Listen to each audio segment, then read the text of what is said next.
Et salut à tous, c'est Clay, j'espère que vous allez bien. Aujourd'hui, petit deck tech avec Tempête, le gagnant incroyable du plus gros tournoi Riftbound. Hello. Voilà, incroyable.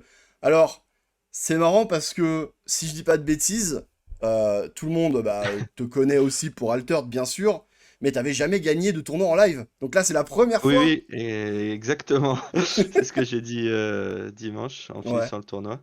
Enfin, tout le monde était très content dans la team et je leur ai dit, ben, moi je suis encore plus content parce que c'est la première fois que je gagne vraiment un tournoi. ouais, Donc j'en ai gagné pas mal en ligne quand même.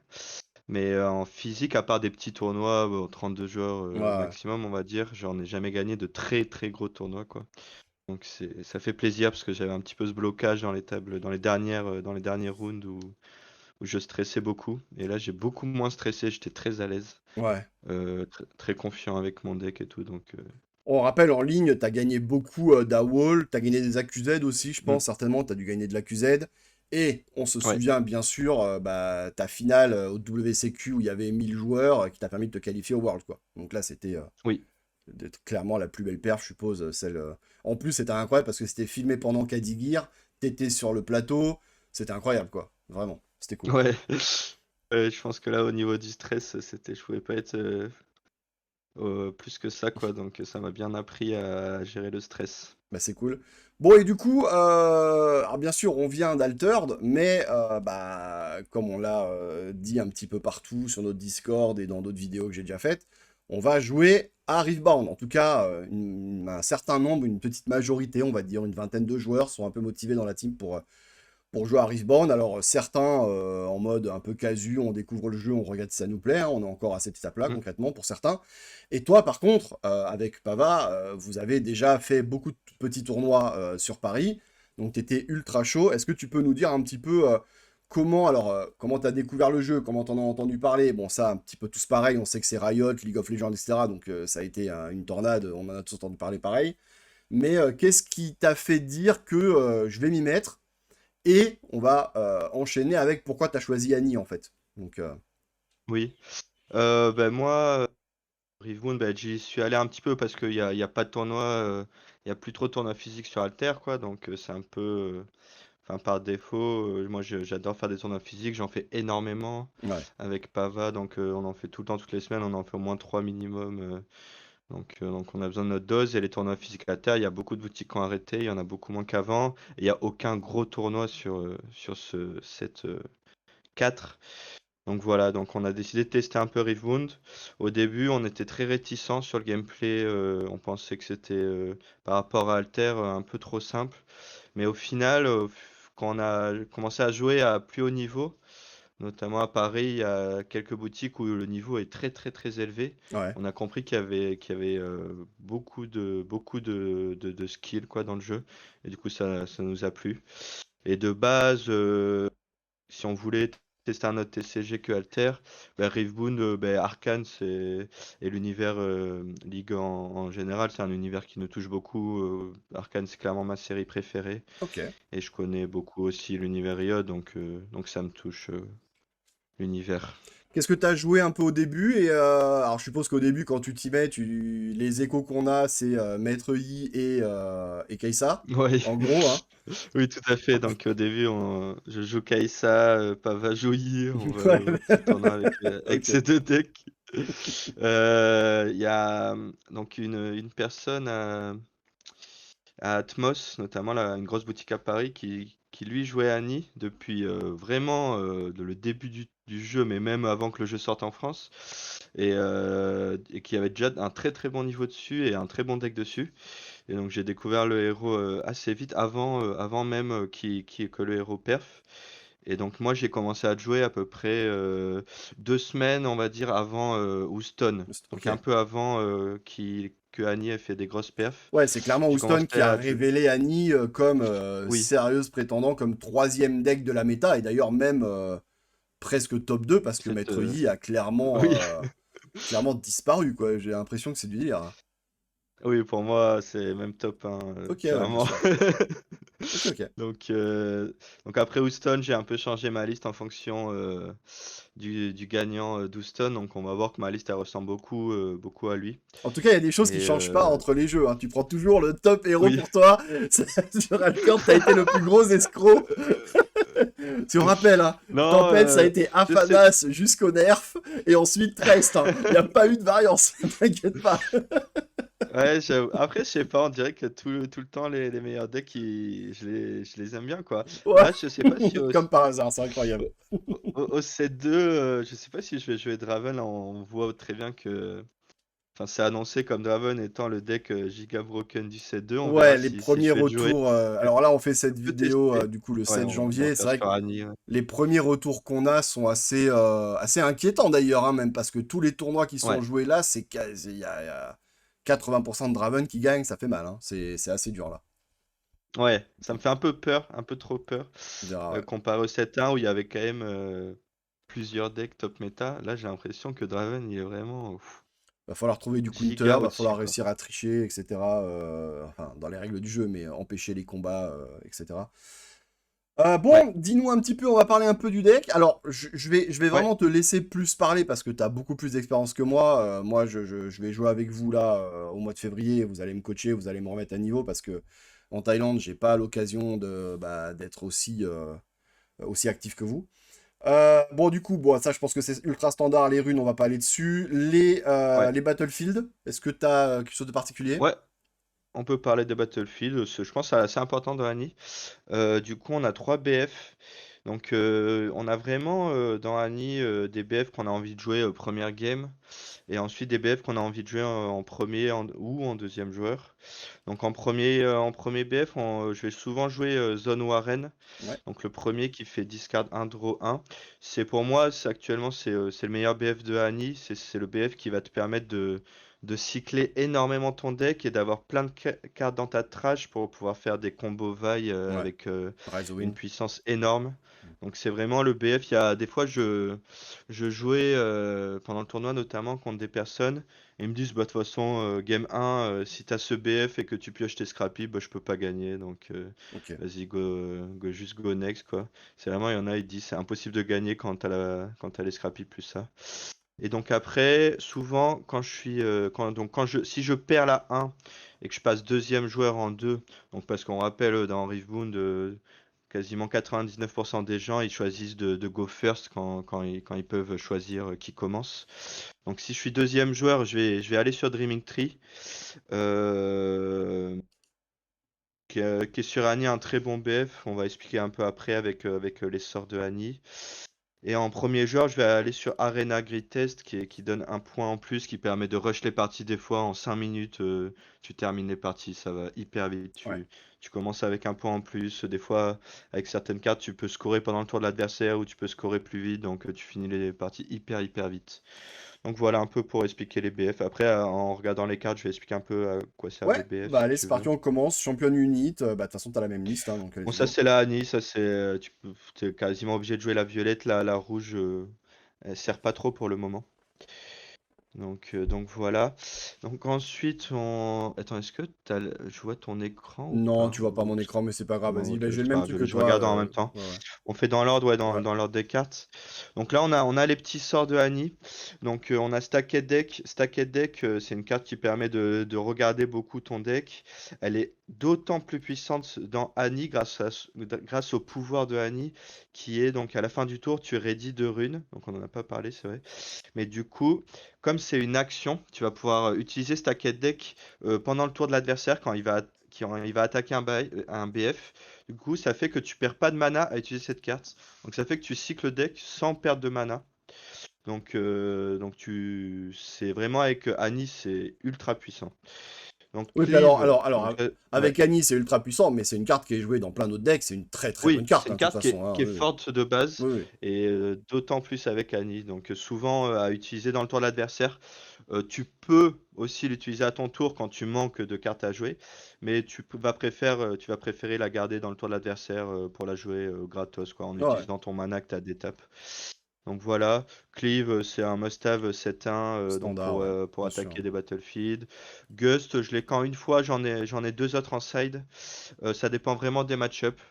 Donc sur certains match-ups c'est utile, sur d'autres c'est moins. C'est en testant, faut vraiment. C'est très dur de savoir de tête quel match-up c'est fort. Il faut tester contre plein de match-ups. Euh, Faut faire attention, comme c'est retourne une unit at a battlefield with 3 de might or less, il y a plusieurs counters à Gust. C'est notamment donc soit tu vas flash tes unités hors du battlefield par exemple, et du coup là tu vas plus la renvoyer dans la main parce que l'unité n'est plus sur le battlefield, Ouais, ou soit tu vas augmenter la maille de ton unité pour qu'elle dépasse 3. ouais, ok. Donc pour tous les decks verts par exemple, si tu fais Gus sur une unité à 2 et que lui il te fait juste un discipline qui augmente de plus 2 sa might et il passe à 4, mais tu as perdu ton Gust, Ouais. lui il a augmenté sa might et en plus il pioche En avec plus, il pioche discipline, avec donc c'est discipline, ouais, bien sûr. perdant-perdant. Ouais. Donc Gust c'est vraiment une carte à utiliser, faut vraiment être sûr de la main adverse et Ouais. des couleurs adverses. Il y a beaucoup de choses à savoir sur Gust. C'est pour ça qu'on l'a quand une fois et qu'on l'a deux en side et tu peux la side in selon les match-up. Ok. D'accord? Ok, ok. Donc Scrap Heap, donc ça c'est du x3 parce que tu commences avec Zone Warren, donc c'est une carte qui combotte extrêmement bien avec Zone Warren et avec le marchand Traveling qu'on voit juste après. Donc du coup, dès que tu vas discarder, tu vas piocher un en plus, donc tu vas piocher deux en fait à chaque fois que tu vas faire les effets de Zone Warren ou de Marchand Traveler. Ça permet de voir énormément de cartes dans ton deck. Donc ça, cette carte-là en x3, tu vas la decide Game 2 et Game 3. Donc tu vas l'enlever, donc tu vas pouvoir avoir le luxe, on va dire, sur ce perso de choisir trois cartes selon ton match-up que tu vas pouvoir rajouter Ok, dans ouais. les Game 2 et Game 3. Donc ça c'est vraiment hyper fort. Souvent les games Zone Warren, quand tu en pioches un, mais du coup ça va snowball parce que tu vas avoir énormément de cartes, tu vas en piocher un deuxième, tu vas le recycler, et là souvent ces games-là elles sont imperdables. Ok. Sauf en mirror, quoi. Du coup, juste après, ben, le Travelling Marchand qui combotte avec cette carte, qui est Ouais. aussi un très bon tour 2. Pour l'instant, dans ce set on n'a pas énormément de tours de drop 2 dans certaines couleurs. Donc c'est un des meilleurs drop 2 qui te permet de voir énormément de cartes. Tu as beaucoup de cartes un peu tech dans Annie. Donc tu as envie de cycler ton deck, des fois de jeter des cartes qui ne t'intéressent pas dans le match-up et de voir d'autres cartes. Donc drop 2 hyper intéressant. Et ensuite, donc du coup, on a Vi, Ouais. qui est bien sûr la carte clé Bon, de c'est Annie vraiment une carte actuellement. complètement broken du set 1. C'est vraiment, mon Dieu, au secours, quoi, hein. C'est. Ouais. Donc pour ceux qui connaissent pas trop la carte, donc recycle one from your tâche, give me plus un this turn. Donc cet effet, tu peux le faire autant de fois que tu veux dans le tour. Donc il n'y a pas de limite. Donc si tu as 30 cartes dans ta tâche, tu peux lui augmenter de 30 might. Et ensuite, donc, faut expliquer donc le combat avec Ride the Wind. Avec Rise of Wind, Donc, bien Ride sûr, the ouais. Wind, c'est un effet c'est un sort qui coûte 2, qui permet de move a friendly unit on the ready hits. Donc, donc tu vas jouer Vi pour 2 mana. Tu vas recycler toute ta trash. Euh, Elle va passer à énormément de might. Tu fais Ride the Wind, tu la mets sur un BF ready. Donc elle détruit le BF. Ensuite, avec son effet ganking, tu peux directement attaquer l'autre BF. Donc ça, c'est le combo, je pense que beaucoup de personnes connaissent. Ouais, ouais. Pour expliquer Vi, c'est une unit qui est vraiment très fort, même sans la combo, parce qu'elle a 3 de might pour 2 mana. Donc tu peux l'utiliser, tu peux la jouer comme ça met une pression énorme. Même si tu as deux vailles en main, faut pas hésiter à en jouer une comme ça. L'adversaire, il va être là, putain, il a vaille en bas, je peux pas juste hold avec trois persos, sinon il va me m'annihiler tous mes persos. Oui, parce que Ça on dépend le rappelle, match-up. pour ceux qui connaissent Oui, pas bien le jeu, t'es pas obligé de le faire quand tu la joues. Tu le fais n'importe quand, le truc. oui, oui, tu peux pas le faire dans le tour adverse, Oui, l'effet oui, de. non, non, d'accord, d'accord, mais c'est pendant, Mais enfin, dans quand tu ton le joues tour, tu pendant peux ton le tour, faire quand voilà, tu veux. exactement, Ouais. ouais. C'est pas genre tu la joues et en plus du coup tu dois enlever tes trucs, tu la poses et après bah tu pourras le faire pendant ton tour, la booster s'il y a des effets et tout machin, tu peux faire des trucs donc Ouais, exactement. ouais. Euh, pour expliquer un petit peu les match pour ceux qui connaissent déjà, Va peut-être expliquer quelques tips dessus. Contre Kai'Sa, qui est un des autres decks top méta, évitez de la jouer en base. Souvent, vous allez vous la faire Falling Star directement dès qu'elle spawn. Des fois, tu peux la jouer vraiment quand tu es très mal dans la game. Tu sens que tu es obligé de la jouer, sinon tu perds la game. Tu peux la jouer, mais sinon, la plupart du temps, c'est une mauvaise idée de la jouer. Contre Annie, au contraire, vous pouvez la jouer. En fait, Annie a absolument rien pour gérer votre vaille en base. Donc vous pouvez la jouer si vous en avez plusieurs dans votre main en base. Il y a aucun souci avec ça. Dans le match-up, il n'y a aucun problème. Contre Yi, il faut faire attention au charme. Au charme, ouais, Il ouais. peut vous la charme et la gérer. Si vous avez un flash en main, peut-être vous pouvez vous dire que qu'elle est safe. Après, attention, il peut aussi defy votre flash. Donc il y a tout un mind game. Donc là, c'est pas no brain quoi. Contre Yi, il faut réfléchir aux Hmm. options. Donc voilà un peu pour l'utilisation de Vi. Ensuite, donc on a le Putti Poro. Ouais. Le Putti Poro, donc c'est le meilleur drop 2 contre Kai'Sa, clairement. Il a Deflect, donc il permet, quand vous jouez contre Kai'Sa, il faut surtout essayer de le jouer le maximum de Putti Poro, ça va vraiment le faire chier. En fait, contre Kai'Sa, il y a tout un man game où sur certaines games, lui, il va essayer de faire Time Warp, parce que s'il fait pas Time Warp, il va, il arrivera jamais à vous rattraper en termes de score. Donc le fait de jouer un Putti Poro et qu'il soit obligé de perdre du mana pour le détruire avec des sorts, ça va faire qu'il va pas avoir assez de mana pour faire Time Ouais. Warp en fin de game. Donc c'est hyper puissant. Donc voilà. Bon, après, on peut Donc, parler de Flash, qui est un peu une aberration dans le format actuel, parce que c'est une donc, commune qui coûte 40 balles, quoi. C'est quand même assez bizarre l'ambiance, non? donc Flash, ouais, elle a coûté de plus en plus cher à cause d'Annie. Donc plus Annie a été méta, plus la carte a augmenté. Pourquoi c'est trop fort en Annie? Tout simplement parce qu'à la fin de chaque tour, vous allez d'étape 2 mana. Flash coûte 2 mana. Donc ça veut dire que la carte, elle sauve tous vos personnages qui sont sur les battlefields à chaque tour si vous l'avez en main. Et en plus, si vous avez Dreaming Tree en jeu, vous piochez une Tu carte. pioches parce que tu Donc cites ça veut ton dire truc, ouais. que Ouais. pour gratos, en gros avec le pouvoir d'Annie, vous piochez une carte et vous sauvez vos personnages. Donc c'est une CA infinie la carte. Ouais. Souvent, si vous avez conquis les 2 BF au tour d'avant, vous allez utiliser Flash sur vos 2 units. Même si elles sont safe, pourquoi? Parce que vous voulez sauver vos unités avec Annie, parce que c'est vous qui gérez le tempo de la game, qui agressez, c'est vous qui agressez avec Annie, c'est un deck aggro, donc vous voulez sauver vos unités, sauf en mirror, où là, des fois, il va y avoir des situations où vous allez vouloir garder un personnage sur une base pour pas qu'il puisse faire Sneaky Deckhand, une carte qu'on va expliquer après. Donc il y a certains match-up où vous n'allez pas forcément le faire, mais la plupart du temps, vous allez le faire sur vos 2 unités. Même si c'est une carte qui combat très bien avec Dreaming Tree, la carte est tellement puissante que vous allez la jouer dans les trois BF. Ok, ouais. Donc voilà pour Flash. Et donc ensuite, la carte qui pour moi est la meilleure carte du jeu à, Ouais, à l'heure Ride the Wind, actuelle, ouais. donc Ride the Wind. La carte pour moi, elle est tellement broken. Donc pour 2 mana et un cycle en action, ce qui est très important. Vous move a friendly unit et vous ready it. Donc avec plein de cartes, vous allez pouvoir move l'unité et la ready. Donc soit back ou soit avec Vi gank l'autre battlefield. Et ce qui est un autre chose hyper important avec la carte, c'est que vous pouvez l'utiliser dans le tour adverse. Donc quand l'adversaire va vous attaquer un battlefield par exemple, vous pouvez l'utiliser votre unité qui allait mourir dans le BF qui vous attaque, vous pouvez l'envoyer dans l'autre BF par exemple, Ouais. pour à votre tour attaquer son BF pendant le tour adverse. Et des fois, s'il n'a pas prévu de défense dans l'autre tour ou s'il a plus de mana, mais prendre le BF adverse pendant son tour et scorer pendant le tour Ouais. adverse. Et en fait, là où les règles de Riftbound sont au maximum, vous allez scorer 2 points par tour. Et bien là, avec Ride the Wind, ça contredit ces règles et vous allez pouvoir scorer pendant le tour adverse et arriver à 8 points au tour 3 ou au tour 4.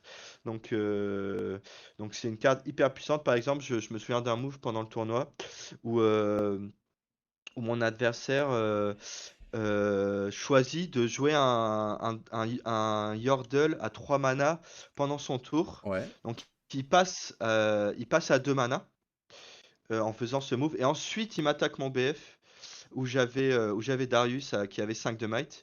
Du coup, je ride the win, j'attaque son autre BF. Et là, je sais qu'avec 2 mana, il a plus aucun sort pour pouvoir contrecarrer Darius. je prends le sixième point grâce à ce move et à mon tour, je sais que je vais pouvoir gratos avoir le septième et le huitième point. Alors qu'il avait 6 points lui, donc il avait l'edge un peu d'avoir 6 points et moi que 5 points. Et sur ça, il se dit, ah mince, là en fait je viens de ruiner la partie Ouais, parce que je peux plus rien faire. Une fois que Annie est à 6 points, c'est vrai qu'on n'a pas expliqué, mais une fois qu'Annie est à 6 points, via sa combo, il y a plein de decks qui peuvent rien faire contre la combo, donc ils sont annihilés quoi. ok, ouais. Donc voilà pour Reign the Wind qui est vraiment une carte incroyable.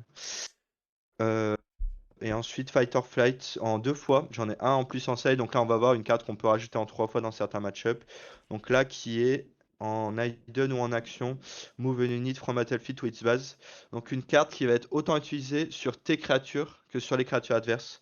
En fin de partie, on va utiliser sur les créatures adverses pour l'empêcher de prendre des points ou pour l'empêcher de hold des battlefields avec beaucoup de créatures. En début de partie, notamment avec le Dreaming Tree qui permet de piocher une carte à chaque fois qu'on cible un allié, on va l'utiliser sur les créatures alliées pour pouvoir C'est piocher et gros, pour ouais. pouvoir sauver nos créatures, pour faire énormément de CA. En Aiden, on va rarement l'utiliser dans Annie parce qu'on a tout simplement le pouvoir d'Annie qui nous permet d'avoir deux Yep, mana en plus à yep. chaque tour. Donc on les a, les deux mana pour l'utiliser. On peut l'utiliser en fin de partie quand on va manquer de mana, quand on va avoir envie d'utiliser également un Raid de Win ou un Rebuke auto adverse, par exemple au dernier tour. Mais on peut l'utiliser en Aiden, c'est assez rare. Et voilà pour Fight or Fight, qui est une très bonne carte, qui est bien sûr moins forte que Raid de Win ou que Flash, mais qui reste très utile. Ouais, ouais. Et ensuite en une fois, et également en deux fois en side. Donc on va voir que beaucoup de cartes de side, c'est les mêmes sorts qu'on a, mais qu'on va utiliser selon les match-ups. On a Rebuke, donc qui est une carte pour 2 et 2 cycles, donc qui coûte très cher en mana en termes de cycle, qui retourne une unit Battlefield with its owner hand. Donc là, on va l'utiliser de préférence sur des grosses créatures, sur des créatures qui coûtent du mana de cycle à Ouais, l'adversaire, ouais. de préférence pour pouvoir le gérer. Ce qui est important avec Rebuke, c'est qu'elle prend pas Defy, donc qui est DeFi, le ouais. counter spell de Yi. Donc souvent, le Yi va se dire, bon, j'ai un mon Defy en main, je suis assez safe, je vais pouvoir gérer ses créas sans qu'il me fasse Fight or Flight.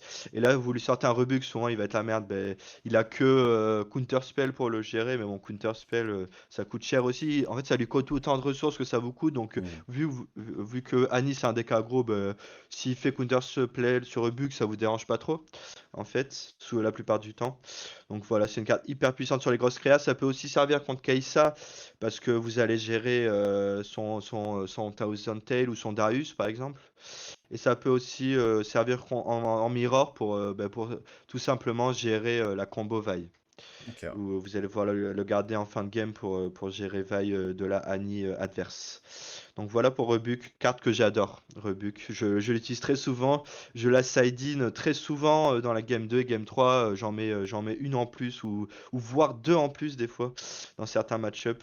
Même si elle coûte énormément en mana avec Annie, en fait, c'est pas un problème. La combo, c'est vrai que je l'ai pas dit, mais la combo Ride the Wind Va, il coûte que 4 mana. Ouais, Donc ouais, clairement. vraiment, avec Anis, vous avez vraiment pas besoin d'avoir 10 mana en fin de partie. Pas beaucoup de mana vous suffisent. Ouais, Donc, tu parlais de Fight or ouais, Flight, ouais, qui est évidemment très bien dans Annie, mais c'est la carte qui va y jouer dans Draven vraiment non-stop parce ouais. elle est incroyable, quoi. Dans Draven, Ouais, pour expliquer un peu, ouais. donc à chaque fois qu'il gagne un combat, il va piocher une carte. Et si vous faites fuir l'adversaire, ben vous allez gagner aussi le combat. Donc avec Fighter Flash, ça permet de piocher énormément de cartes. Yep. Donc le pouvoir Draven, qui est, je sais pas trop l'équilibrage de ce qu'ils ont fait, mais il me paraît un peu C'est déséquilibré. pas mal, ouais. Bon, après, on va voir. On a fait pas mal de tests déjà et que peut-être il y a des héros qui peuvent counter un peu le pouvoir en évitant au maximum les combats et en gérant ces créatures à Yep. distance et tout. Mais ça, peut-être que Draven sera pas si cheaté que ça, qu'on va découvrir un peu d'autres façons de Oui, jouer au jeu. en tout cas, ce qu'on Mais peut dire, c'est que des premiers tests et des premières games, alors, tu as beaucoup plus d'expérience, mais en tout cas, au début, quand on a vu Draven, on se disait, bah du coup, Maître Yi est très fort contre Draven, puisque Maître Yi va gagner 2 de stats en défense, donc du coup, Draven va avoir du mal à gagner ses combats. Mais en fait, le problème, c'est que Draven, il gagne pas ses combats uniquement à la loyale, en fait. Il fait fuir les ouais, trucs, il les bouge, c'est considéré ouais, comme gagné. C'est pas uniquement un combat de stats où genre vous avez 5, il fait 6 et c'est gagné. C'est un peu le ouais, problème de l'équilibrage du héros, en tout cas là dans ses premières semaines après, ouais, après les 1 2 7 2 là. enfin, après la sortie du 7-2, c'est qu'on se rend compte que Draven, bah ok d'accord, s'il te bat en stat, bah c'est très bien, mais s'il te bat pas en stat, bah il a les spells pour te faire dégager, et ça considère comme Mm. gagné, donc ouf, Ouais, ça c'est dur. exactement, ouais. Et c'est la couleur violette, c'est vrai que, ben, en fait, c'est clair, Draven, il est couleur rouge-violette également, comme Annie. Donc, pour faire le lien un petit peu, et ces couleurs ont l'air vraiment, vraiment très puissantes dans le jeu Mhm. à l'heure actuelle. Le violet, c'est une couleur que, comme je l'ai dit, via Ride the Wind, via Flash, via Stacked Deck, Fight or Flight et Rebuke, donc Oui, c'est des très très bonnes cartes, ouais. c'est que des sorts qui sont surpuissants. Donc dès que vous arrivez à avoir une bonne base de créatures, avec le rouge notamment, là on voit qu'on a quasiment que des créatures rouges et que des sorts violets. Ben, vous rajoutez avec les sorts violets, ça fait un combo extrêmement puissant. Donc qu'on voit sur Annie dans le 7-1 et qu'on va voir sur Draven dans le 7-2. Mais Annie restera quand même assez puissante au 7-2. C'est juste peut-être que on va voir des decks différents de Annie. Ok, ouais. Donc on va voir un On peu. Donc était pour sur finir un peu Sneaky Deckhand. sur les dernières de la dernière carte, donc là on a surtout des créas. Donc Sneaky Decken, c'est une carte qui se joue dans un open battlefield, donc c'est une carte qui va pareil un peu tricher sur les scores, donc qui va permettre de prendre des points hyper rapidement. Quand vous êtes deuxième joueur, vous allez faire un Sneaky Decken et en fait c'est vous qui allez avoir le edge des scores alors que vous êtes deuxième joueur. Là où Riftbound est un jeu où le premier joueur a un gros win rate et c'est très important de commencer. Sneaky Deckhand va tricher un peu avec ses règles et au tour 1 en deuxième joueur, vous allez pouvoir scorer un point. Et en plus, si vous êtes sur le Dreaming Tree, notamment, vous allez pouvoir faire flash au tour d'après. Donc vous assurez de ne pas perdre votre Sneaky Deckhand, piocher une carte avec le flash et reprendre la tempo Ouais. au tour d'après et attaquer par exemple avec un Sneaky Deckhand et une cleave votre adversaire et vous assurer de prendre encore un point, comboter ça avec une autre carte que vous placez en base ou une autre carte qui va prendre de la tempo et vraiment avoir le edge sur la game alors que vous êtes deuxième joueur. Il y a vraiment quasiment que ce deck-là, Annie, qui va pouvoir faire ça. Donc, ça triche un peu avec les règles de Riftbound à ce niveau-là. Donc Void Seeker qui est deal 4, draw 1. On joue très peu de sorts qui blastent dans Annie Ok, comparé à ça. Kai'Sa Hmm. parce qu'on n'a pas le luxe de pouvoir cycler énormément de runes en early game notamment. Rebuke, on a vu que ça cycle beaucoup, mais c'est une carte qu'on va souvent utiliser en mid late game, donc c'est pas très grave. Mais la Void Seeker, c'est plutôt une carte d'early game, donc on en met que deux. C'est une très bonne carte contre Kai'Sa, contre Annie aussi, pour gérer notamment Kai'Sa, qu'on va voir juste après, qui a que 4 de might. Yep. Donc voilà. Donc comment on veut dire après on connaît, c'est une carte très forte sur Kai'Sa, donc je vais pas épiloguer là-dessus. Donc Kai'Sa en x3 dans Annie, donc qui est souvent vu en moins d'exemplaires dans Kai'Sa, parce qu'on l'a notamment Je en connais, champion unique champion unique, directement ouais. sur le plateau, donc mais qu'on a vu peut-être quand même en deux fois dans certains decks. Dans Kai'Sa, là c'est tout le temps x3 dans Annie. One Eye Conquer Draw 1, Accelerate. Ça recycle même pas quand tu la joues en base. Faut pas hésiter à pas la jouer en Accelerate, hein. Hmm. Kai'Sa, je vois souvent des nouveaux joueurs qui la jouent tout le temps en Accelerate. Dans Annie, tu vas la jouer un petit peu plus en Accelerate que dans Kai'Sa. Mais s'il faut pas hésiter à la jouer juste en base. Attention quand même dans le match-up Kai'Sa. Si tu la joues en base et que l'autre te fait un Falling Star, bah, du coup tu vas pas piocher avec. Donc peut-être là dans Kai'Sa, faut peut-être plus la jouer en Accelerate pour profiter de la pioche. Contre Yi aussi, hein, faites Euh, attention parce que si jamais il vous la charme, c'est vraiment chiant, mais oui, ouais. oui, Ouais. exactement. Exactement contre Yi. Si vous voyez que vous allez manquer de CA, peut-être n'hésitez pas à la jouer en Accelerate pour profiter de la pioche tout de suite. Mais si vous êtes bien en CA, vous avez votre Scrappy, vous avez votre zone Warren, vous savez que vous allez avoir pioché plein de cartes. N'hésitez pas à la jouer en base si vous n'avez pas si vous avez pas besoin de la jouer en Accelerate. Donc voilà, c'est une carte qui permet de gérer sa CA, d'avoir le petit manque de CA qui manque à Annie pour gérer le fin de partie. C'est une carte à utiliser, comme je l'ai expliqué, à bien comprendre les match-ups et à bien Hmm. utiliser. Voilà. Donc Darius pour finir. Donc Darius qui est une très très bonne carte du 7-1. When you play your second card in a turn, give me plus de might and ready me. Donc c'est un peu une carte qui va pouvoir se ready très très C'est facilement. tellement fort, ouais. C'est Euh, tellement facile de la ready en vrai. et passer à ces deux might. Donc Ouais. dans Annie, donc on a Cleave et on a Stacked Deck qui vont pouvoir donc à 6 mana, vous allez pouvoir la ready. Avec Cleave, ça va être une 10 de might pour 6 mana. Donc, vous allez pouvoir détruire n'importe quoi Ouais. avec ce combo. Avec Stack Deck, vous allez pouvoir l'utiliser pour creuser votre deck, puis faire un Darius qui va attaquer. Euh, le but, là maintenant qu'on a fini un peu le deck, Ouais. avec Annie, ça va être vraiment de rush les points. Donc Darius va vraiment pouvoir vous permettre de scorer ce deuxième point à chaque tour qu'il va vous falloir pour essayer de rush la partie le plus vite possible. Petite tech avec Darius, qu'est-ce que c'est? Par exemple, un Darius, faut penser quand s'il survit, bon, c'est rare qu'il va survivre parce que l'adversaire va essayer de vous le tuer le plus vite possible. S'il survit au tour d'après, faut se dire que son pouvoir, vous pouvez l'utiliser même les tours d'après, En jouant même deux pendant le tour spells, ouais, bien adverse. sûr. Ouais. Donc, même au tour adverse, comme vous détapez 2 mana avec Annie, potentiellement vous allez pouvoir jouer 2 sorts dans le tour adverse et du coup le détape et gagner 2 might. Des fois, il y a des adversaires, ils oublient ça. Hmm. C'est-à-dire qu'il va défendre un battlefield. J'ai 3 mana open par exemple. Je vais faire un stacked deck.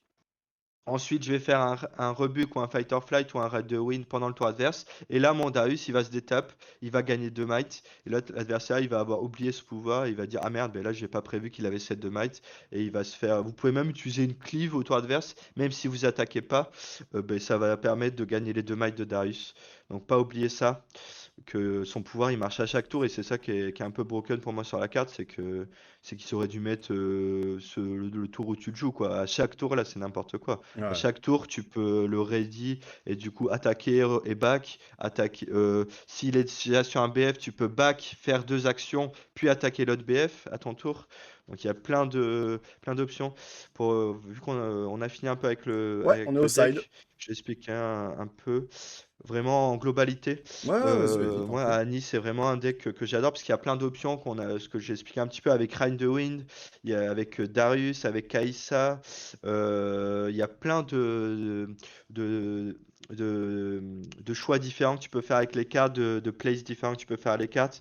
J'ai vraiment senti que petit à petit, quand je commence à maîtriser le deck, il y avait des nouvelles techs Oui, bah que en je fait, c'est ce commençais que à tu disais un petit comprendre. peu au début. Tu as Ouais, senti vraiment euh, un, une grosse différence de skill cap entre tu viens d'Altered, tu découvres le jeu avec le 7-1 en jouant Maître Yi concrètement, où là tu te ouais, dis, bon, ok, mais un peu basique. Après, attention, Maître Yi, c'est moi j'ai commencé avec, j'ai bien aimé, tu vois.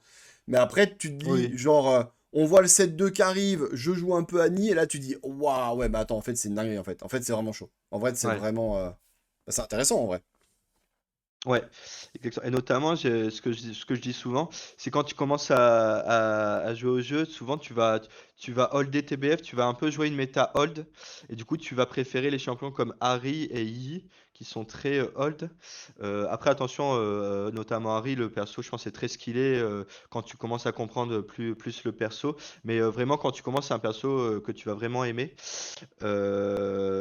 Et ensuite, quand tu commences à bien comprendre les mécaniques du jeu, tu vas vraiment être dans une méta back et reconquérir de Battlefield. Et là, tu vas préférer des persos comme Kaisa et Annie qui sont vraiment des persos qui vont back à chaque tour, reconquérir. Des fois, il faut pas back. Des fois, dans certains match-up, eh ben, en fait, il faut hold.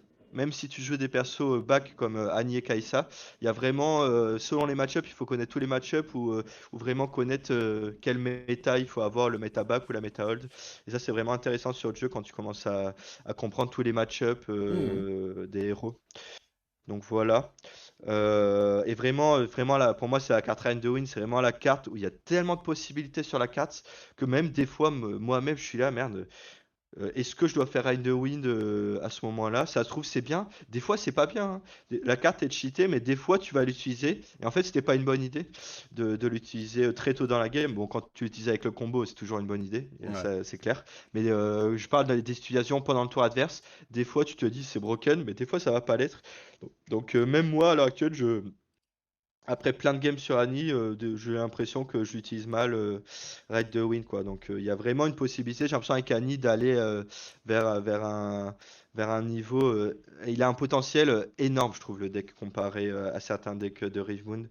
Donc c'est vraiment ça qui est intéressant. Un potentiel de puissance énorme, même Ouais, trop puissant pour moi. Genre vraiment le potentiel maximum du deck dans ce set 1 est trop élevé à l'heure ok. actuelle, je pense. Et comment, alors du coup, comment Donc t'expliques que bah, le deck, il n'ait pas été découvert tout de suite? Parce que concrètement, quand la méta était, entre guillemets, établie, où il y avait soi-disant que 2 decks, il n'y avait pas du tout d'Annie, en fait. Et c'est vraiment un petit peu ouais. avant Houston, il a commencé à en avoir. Et c'est à Houston qu'il y a vraiment eu des grosses perfs. Mais genre, il y a bien eu, je sais pas, des 5 ou 6 gros tournois en Chine où ils étaient plus de 100 et il n'y avait pas d'Annie, quoi. Ouais, très étonnant. Alors, il y en avait quelques-unes, je crois, dans les gros tournois chinois, mais très peu, quoi. Ouais. Ça m'étonne beaucoup, je comprends pas à l'heure actuelle. Il y a quelques explications, des fois, que des personnes me disent. Alors, il y a une explication, c'est que Annie est dans le pack Proving Ground, donc qui est plus dur, également les flashs sont dans le pack Proving Ground, donc c'est des cartes qui sont Ok. très dures à avoir. Donc, le Proving Ground, on rappelle, donc c'est un pack qui était à 30 balles au début du jeu et qui est maintenant, Qui n'est plus du tout à 30 balles. qui est qui est passé à 100 balles, 120 balles, c'est aberrant quoi, le prix Et du jeu. Donc attends, ce et t'es qui est... gentil, et encore, faut en trouver, hein. Enfin, genre, t'en trouves pas, en fait. Oui, C'est oui, 100 balles, c'est peut-être, je suis en retard, peut-être ça se trouve c'est encore pire maintenant. du délire. Donc il y a cette explication-là que le deck est plus dur à construire que les autres. Mais bon, on parle de dans Chine où il y a énormément de personnes. Donc pour moi, il y a beaucoup de personnes enfin, il y a énormément de personnes qui jouent. On a vu des tournois à 1000 joueurs, à énormément de joueurs. Donc pour moi, qui est zéro Annie, ça me paraît quand même assez bizarre comme explication. Il y a une autre explication un peu sur la méta chinoise, c'est peut-être que il y en a moi je suis pas expert, je suis dans les TCG depuis pas si longtemps que ça, mais on me dit que les Chinois ils sont pas forcément des gros joueurs TCG en général. Ils n'ont pas beaucoup d'expérience dans le TCG, donc peut-être ils ont pas forcément vu le deck directement. Je sais pas, ça, je suis pas expert dans le TCG. Ok, Faudrait d'accord. voir. Euh, ou alors que la méta chinoise, c'est souvent, ils aiment bien, ils ont vu certains decks et ils se sont dit que la méta était faite et ils n'ont pas forcément réfléchi à penser à d'autres decks. Je sais pas. Il y a plein d'explications à voir un peu. On va voir en 7-2, bah, notamment là, eux, ils ont déjà commencé le 7-2. La méta chinoise, mais cette fois, donc en Europe et aux États-Unis, on a déjà le jeu, on a déjà bien compris le jeu. On va voir très vite si Ouais. est-ce que ils ont très bien compris la méta ou est-ce que ils ont refait la même chose et ils ont mal compris la méta et en fait Draven c'est pas du tout le top 1. Il faudra voir dans ce set 2 si c'est la même chose ou si c'est vraiment une exception qui est arrivée avec Annie et ça arrivera plus. Bah, Donc c'est on verra quoi dans un mois et demi, là, avec Bologne? ouais, avec Bologne dans un mois et demi donc que je vais faire également. J'ai pas parlé du side, donc Ouais, si on tu peut veux aller dire sur le rapido side le un side, petit bah peu, après il y a beaucoup de cartes qui sont déjà dans le deck rapido. que tu as déjà expliqué, mais c'est vrai qu'il y a Ouais, il y donc a le le side, Hawkful et le Inverse c'est Timeline. simple. Ouais. Le paire des cartes, je les ai déjà expliquées. Donc ce que j'ai expliqué tout à l'heure, c'est que le Scrap Heap, c'est une carte que tu vas decide quand tu vas plus avoir le terrain discard draw. Donc, du coup, avec Annick, tu peux choisir tes cartes selon tes match-ups que tu as envie de rajouter. Donc, si ton adversaire joue plein de grosses personnages, tu vas rajouter des Un rebuks. Rebuke, ouais. S'il joue des Kaisa, tu vas rajouter peut-être ton troisième Void Voice Seeker. Seeker. S'il joue des petites créatures mais qui joue pas vert, tu vas pouvoir rajouter le Gust. Euh, le Invert Timeline, c'est ma petite tech qui est pas tout le temps jouée dans Annie. J'aime bien la jouer quand je joue à Rena's Greatest, dans les match-ups où je sais que mon adversaire va pas jouer un terrain qui draw. Des fois, je vais me dire, on va manquer de draw, donc ça va me permettre de le claquer une fois dans la game et de reset la main de chaque joueur et de pouvoir peut-être piocher ma combo avec ces 4 cartes que tu vas piocher et du coup one-shot la game avec la combo que tu vas piocher. C'est une carte c'est un peu la carte que je vais side le moins souvent. Je vais la set que dans des match-ups très précis, mais bon, j'avais pas besoin d'une carte de supplémentaire, donc j'ai décidé de jouer cette carte. Et Noxus, ça va être une carte que tu vas jouer en deuxième joueur dans les match-ups qui vont beaucoup gérer tes créatures comme Kaisa pour avoir une créature en plus Ouais. qui est très puissante, Noxus. C'est juste qu'on n'a pas la place dans le deck principal de la jouer, sinon si on Sinon, avait ça la serait place, dedans, ouais, je la clairement, jouerais, c'est clairement une des ça cartes les serait plus jouées dedans. quand tu joues rouge. Clairement, c'est très très bonne carte. Très très bonne Si carte. vraiment vous aimez pas Invert Timeline, vous pouvez jouer deux Noxus par exemple, Ouais. y a vraiment aucun souci. Donc voilà pour mon side. Bah écoute, Donc voilà. trop bien. Vraiment, qu'est-ce que tu vas faire là du coup? Alors on rappelle que du coup tu vas donc à Bologne. On rappelle que tu as gagné un bail Ouais. pour Bologne, donc ça c'est cool. Tranquille aussi. J'ai gagné un skirmish, donc Ouais. j'ai eu mon bail. Donc on va aller à Bologne avec Pava et avec quelques personnes de la team, avec quelques personnes d'Alter également.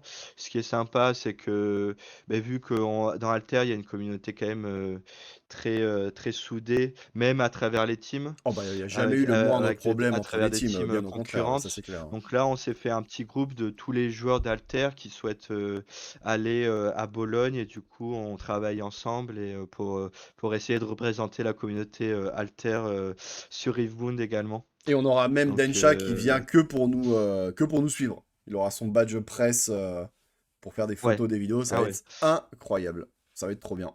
Et ouais, et notamment on a également nous en tant que joueur AA, ben on a Shoes qui est très intégré dans la Oui, communauté oui. Rivewood et qui est notre sponsor de AA. Enfin qui travaille pour notre Pour sponsor de notre auteur, AA ouais. et que j'ai eu l'occasion de discuter en tournoi avec lui, en tournoi Rivewood. Il est, Donc il m'a moi, dit je lui ai envoyé un bah, message. C'est ah, ok. incroyable. Il est insane sur le jeu. Honnêtement, hein, Il fait un gros taf sur Rivewood. Il fait plein de vidéos YouTube et tout. c'est du délire, Donc hein. Franchement, quand je l'ai vu caster l'event la dernière fois, t'as vu, il avait les cartes qui montraient là. Il scannait les cartes, ça arrivait sur l'écran. Il connaissait toutes les cartes. Alors, pour certains, ça peut paraître évident, hein, mais il connaissait toutes les cartes, toute la méta, tous les decks et tout. Il castait, il expliquait, il faisait ça, ouais. ça. Il arrivait à tout reconnaître sur les Battlefield et tout. C'est pas évident après seulement quelques mois en Europe et tout du jeu. Il a géré, je lui ai envoyé un message sur X, je lui ai fait, mais mec, c'est du délire, parce que, bah, what the fuck, tu vois, genre, Ah ouais, il tryhard à fond, j'ai l'impression, il tryhard le jeu à fond, quoi. mais je vais la voir, on s'est mis d'accord pour faire une petite interview plus tard. Ok, Ouais, ouais, ça ok, sortira nice. certainement la semaine prochaine, mais on va faire un truc, ouais, je voulais absolument la voir, parce que quand je te dis vraiment, quand je l'ai vu caster, qui montrait les cartes et tout, machin, en direct et tout, c'était incroyable, vraiment, un des casts les plus techniques que j'ai vu, bah d'ailleurs, le plus technique que j'ai vu depuis le début du jeu, quoi, c'était du délire, hein. Je parle évidemment de Rick Barr. Bon, et toi, du Ouais. coup, qu'est-ce que tu as prévu pour terminer un petit peu là, entre maintenant et Bologne? Tu focuses encore un peu Altered Ben, ou... je fais quand même quelques skirmishes sur Rivewood. Sur Alter, je fais surtout les tournois en ligne, les Weekly Aces. Ah ouais, parce qu'on te Je voit vais pas trop, peut-être. moi je te vois pas trop sur le top. Je savais pas que tu les faisais en fait, puisque je regarde plutôt vers le haut du classement, donc je te vois plus trop là.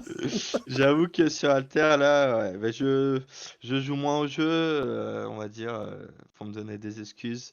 Mais bon, je tryhard quand même, j'essaye de jouer des decks, des héros différents et tout. Je joue plein d'héros différents, mais je joue quand même des decks avec souvent des uniques très puissantes dans les héros que je joue. Donc, j'ai pas vraiment l'excuse de jouer des héros hors méta, parce que à chaque fois, je sors des uniques les meilleurs possibles pour les héros. Donc voilà. Donc on va pas dire que je joue juste des héros trolls et que je troll les games. Non, Par non. exemple, j'ai joué Cory lundi, bon j'ai pas fait une super bonne perf. J'ai pas assez traîné le héros, je pense, j'avais jamais joué le héros avant. Je pense que ça se ressent un petit peu, Alter est quand même un jeu assez compliqué. Mais je continue de faire tous les tournois, le jeu me plaît, hein, c'est juste que j'aimerais bien faire des tournois physiques, quoi, C'est c'est le ça cas un de tout peu le monde, hein. le Enfin, on est souci. tous d'accord, hein. Moi, c'est ce que je dis à travers les vidéos. Il y a pas 4 personnes dans la team qui veulent plus jamais jouer à Altered. Il y en a 2 maximum, tu vois, sur les 35 qu'on est. Et quand Mm. il y aura des tournois extrêmement intéressants et majeurs, on sera là, hein, je pense, hein. Enfin, c'est vraiment. Ouais, ouais, oui, bien sûr. Bon, bah écoute, merci. Voilà, on a fait un petit peu plus longtemps que ce que je pensais, mais au Merci. moins Ah c'est ouais. super détaillé. Mais bravo, encore une fois. Vraiment, ça fait super plaisir bah, d'avoir pour la première fois vraiment qu'on se déplace, qu'on ramène. Vous étiez 8 hein, de la team. Bah voilà, Ouais. ça ramène le titre. Puis les autres n'ont pas démérité. Il y a eu beaucoup de 5-2 et tout comme ça. C'était vraiment cool, hein, Ouais. sans avoir trop tryhard autant que toi et Pava. Donc je suis super fier de vous. C'est vraiment génial. Et puis bah, on se voit dans 3 semaines. Voilà, ça va être cool. Yes, merci beaucoup. Merci à toi, Salut tout Tempête. le monde. Gros bisous. Ciao, ciao, ciao. Tchou.